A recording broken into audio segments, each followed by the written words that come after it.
շաբաթ օրն էլ հրապարակվեց մի տեսանյութ, որը վերագրվում է Մայրաթորի դիվանապետին, խիստ անձնական բնույթի մի տեսանյութ։ Ինչպես է ստացվում, որ Հայաստանի Հանրապետությունում, որը ներկայացնում է իրավական պետություն, ժողովրդավար պետություն, եւ նման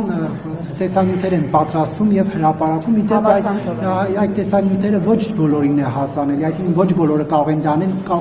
հատուկ ծառայությունները, մեծ լծակներ ունեցողները, ինչու պետությունը չի պաշտպանում իր քաղաքացիներին։ Ես չեմ կարող ասել եւ չգիտեմ ով կարող է դա անել եւ կամ չի կարող անել, ես կարող եմ ասել մեկ բան, որ երևույթը ուղղակի անընդունելի է, անձնական կյանքի ցանկացած միջամտություն, հատկապես եթե դա զուգորդվում է որոշակի տեղեկությունների հրապարակմամբ, անընդունելի է եւ ոչ միայն անընդունելի է, այլ նաեւ քրեորեն հետապնդելի է։ Հիմա գործ կա դրանով։ Ես տեղյակ չեմ քրեական գործ։ Ենթադրում եմ, որ վաղ թե ուշ քրեական գործ պետք է լինի, եթե իրապես խոսքը անձնական կամ ընտանեկան գաղտնի կազմող տեղեկությունների հրապարակման մասին է, եւ եթե տեսանյութը fake չէ, ապա ես կարծում եմ, որ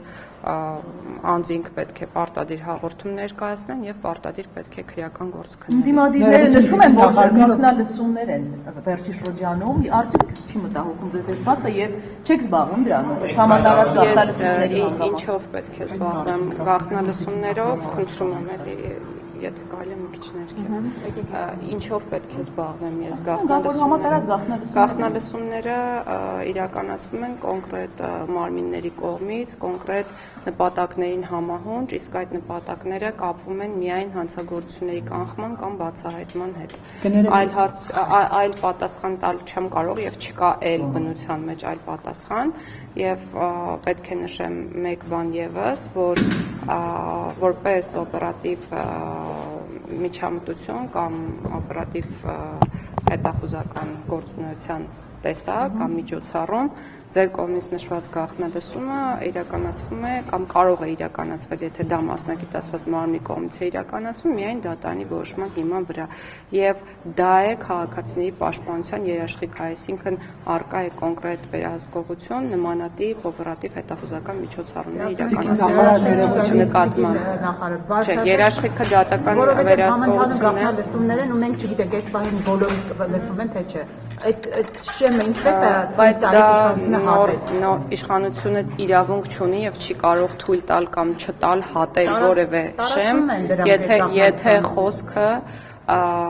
օպերատիվ հետախուզական միջոցառումների մասին է։ Բայց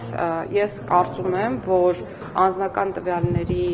ոչ իրավաչափ օգտագործման, անձնական կյանքի միջամտության հետ կապված բոլոր դեպքերը պետք է արժանանան համապատասխան արձագանքի